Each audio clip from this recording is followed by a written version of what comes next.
All right, here's a good one. If you're a pharmacist that's graduated pharmacy school in the last 10 to 15 years, tell me this. Raise your hand if you remember how your school talked about pharmacist provider status. Okay, so here we are. It's 2024. What happened?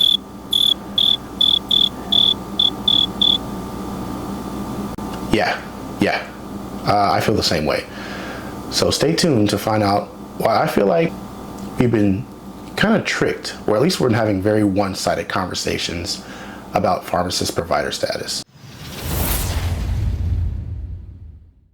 Hey, Nick Pender here with the Fully Loaded Mortar and Pestle Pharmacy channel, and I'm your friendly neighborhood pharmacist. And today I want to talk about what happened with pharmacist provider status. Listen, I graduated in 2018, and I remember, and before I even got into school, it was actually a part of what helped me make my decision to become a pharmacist, was how everyone spoke about that at a certain point in time, pharmacists were going to be walking hand in hand with doctors, seeing patients individually, seeing patients independently, prescribing and gaining that all elusive provider status, which would allow us to bill for our clinical skills and things that we've kind of already been doing as pharmacists, things that kind of were the reason that our degree went from a bachelor's degree to a doctoral level degree. Our professors and deans of admission and pharmacy schools in general kind of pumped out all of this hope and optimism about the future of our profession. And here it is, God, it's been 7 years since I graduated. And the way that they spoke about it while I was in school, it made it sound like, hey, you better, get really clinically sound, and you better shoot for a residency and get this residency, because in the future, pharmacists are going to have to do X, Y, Z. And they kind of made it sound like this was going to be something that happened before I even graduated, and I needed to be ready. Lo and behold, that's not quite what happened. And I just feel like since I've graduated, there isn't even really a whole lot of discussion around it. So I just wanted to take a step back and kind of dissect and think about what happened, what were the promises, and where is this headed? And I feel like this is headed kind of nowhere, at least in the very near future. So I'm going to give you 5 reasons why I think pharmacists will not be gaining provider status, at least, before it's time for me to retire. Okay. Reason number 1 as to why I don't think pharmacists are going to be gaining provider status anytime soon. I have to kind of explain this reason with a story of something that I experienced while I was in school.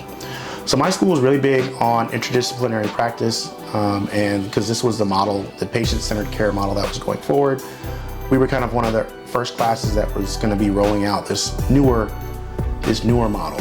And we had this thing called, what did they call it? It was like big interdisciplinary practice day, where healthcare professions from all different schools, we all met in one school.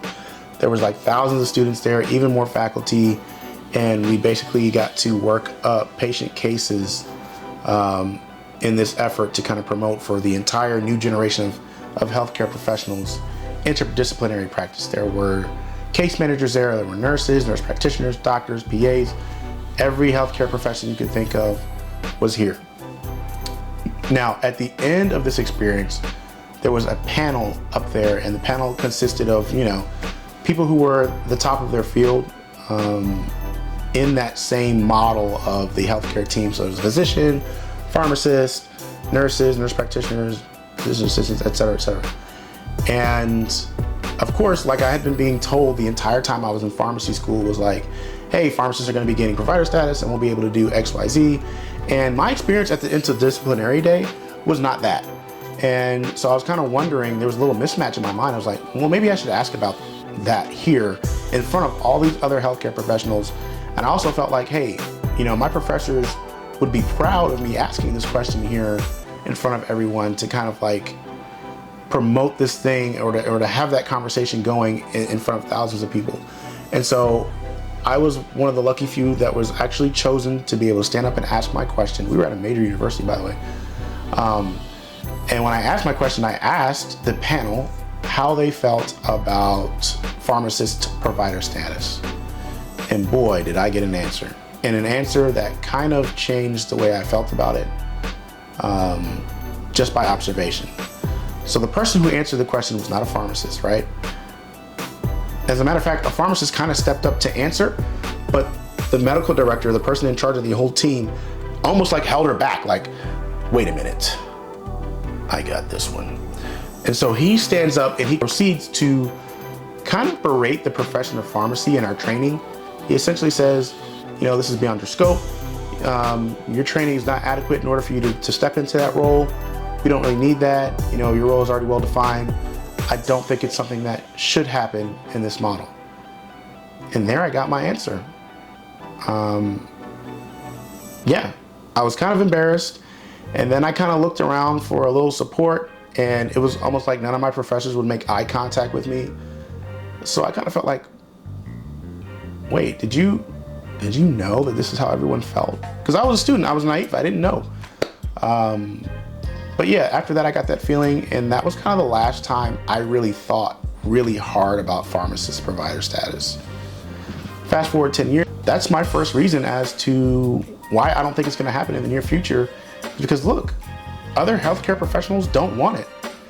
As a matter of fact, they actually lobby against it. If you go to the AMA's website and you look up provider status, what you're gonna find is a website essentially dedicated to stopping other healthcare providers from becoming mid-levels.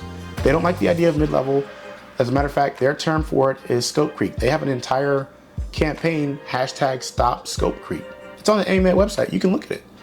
Along on that website is they have listed specific bills that they have taken action to go and kill. Like, they are literally actively lobbying against provider status for pharmacists and other healthcare professionals, but particularly pharmacists. And it's all out in the open. You can just Google it. So I think that perspective is healthy to have. If you're a pharmacist or a pharmacy student or a prospective pharmacy student who's trying to evaluate the profession, gather information from both sides. That is something that I didn't do. And if you step 1 foot outside of the profession of pharmacy and ask about pharmacist provider status, you will find that it is not a popular idea, and there are people actively fighting against it. Reason number 2 as to why I think pharmacists are not getting provider status anytime soon. This one also starts with a personal story of mine. So actually, this happened not too long ago. I was going out to dinner with some of my colleagues, and at this dinner were 2 physicians, a nurse practitioner, actually a DNP. If you didn't know what that is a doctorate of nurse practitioner. And yes, they have doctoral programs, if you didn't know that. And 2 RNs, they're BSNs. And so, yeah, we started talking, and inevitably, if you get a bunch of healthcare workers together, we're gonna start talking about work. I know, lame, whatever. But in this, I started talking about my pharmacy school experience, and I told them, like, yeah, you know, when I was in pharmacy school, they told us that we were gonna be doing blah, blah, blah, blah, blah. And I was kind of met with, wait, they tell y'all that?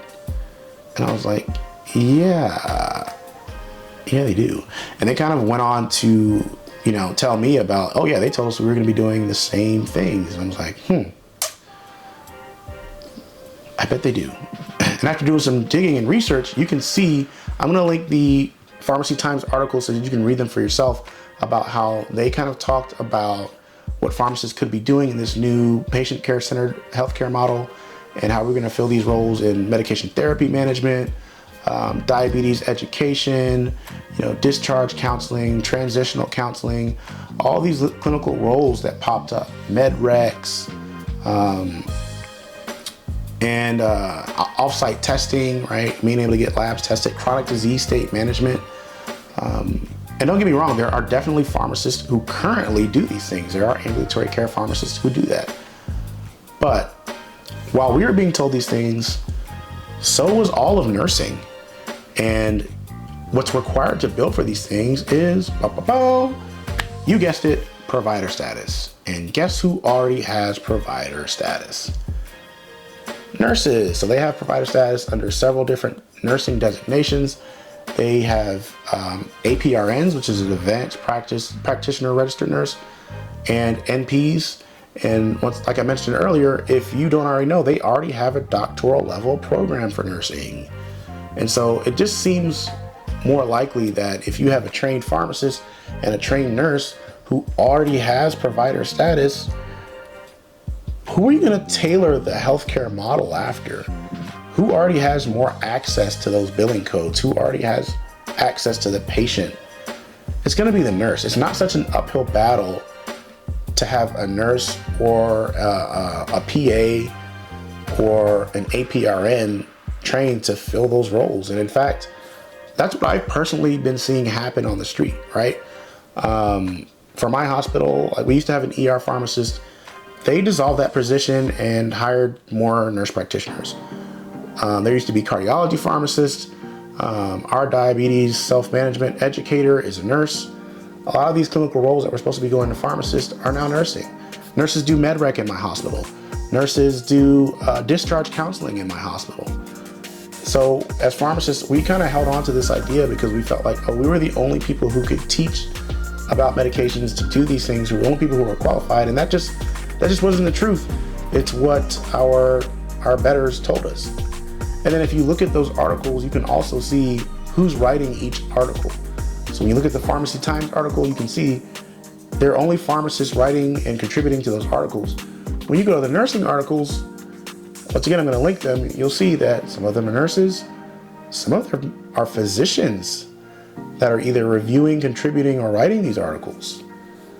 So which one of those do you think is a more accurate reflection of the current healthcare sphere?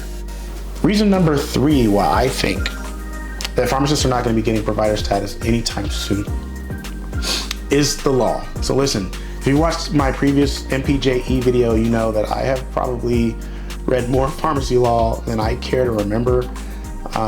And something that stood out to me while I was studying all of that pharmacy law is, in every state that I studied, there is a very clear distinction, designation, and separation between dispenser and prescriber. With pharmacists having provider status, that would create a clear conflict of interest. So essentially, you would have one provider who also has full dispensing abilities. And that creates a conflict of interest because of fraud, waste, and abuse. For example, the reason that there are the designations is to prevent a massive amount of fraud. Not only are there designations, there are also other anti-kickback laws. If you look at like Stark's Law, that is what that's about. They want to make sure that there is a separation between those two duties for safety and for fraud. So what would it look like if you had this one entity, this one healthcare professional that could both prescribe without, limits and dispense without limits? Because we are really the only healthcare professional that gets to dispense without too many restrictions.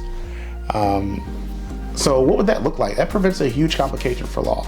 So even if tomorrow, if the federal government was like, yes, we're recognizing pharmacists as providers, every state would have to go and rewrite the law, and not only rewrite the law to allow us to be prescribers as well as dispensers, but come up with some type of check and balance that makes sure that we were not also committing fraud while in this role. Because guess who's going to start salivating as soon as pharmacists can become providers? Yes, your big box pharmacy overlords. And they're going to basically try to pressure you, much like they do with vaccines, into like, hey, get people in, get them tested, write the script, fill the script. And you're just going to be a one-stop shop churning out scripts as much as they possibly can so that they can make their billions. And it is a recipe for fraud. And it's going to take an act of Congress, literally, to be able to make the necessary distinctions in the law to make sure that while we become prescribers, we also prevent fraud, waste, and abuse as dispensers as well. Yeah. But don't worry, the rabbit hole gets deeper. All right, reason number 4 why I think that pharmacists are not going to be getting provider status anytime soon is complications with billing. Listen, this goes right along with the law. All of these codes, if you've ever got into like medical billing and coding, but a lot of pharmacists kind of just leave to their technicians. But in a position that I've gotten recently, I've had to actually get into some of it. Man, it is complicated. like it's almost its own like degree. In fact, there probably is a medical billing degree or certificate at least. And there are kind of 3 stages to it, which is what entity is billing, essentially like what is the facility, what is the facility type, what prescriber or who is the person who's providing this product or service, and then what type of product or service is it, and all of that stuff kind of has to match up in order for a claim to go through successfully. It's hard enough to do for something like a giant hospital system.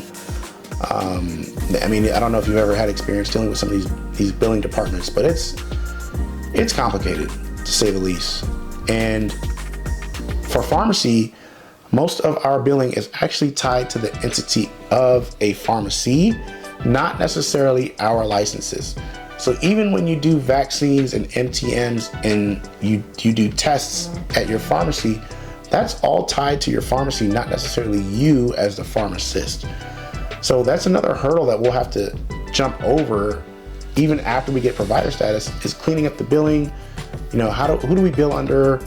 Like, what are our codes? Which ones, you know, are we allowed to? Are we not allowed to?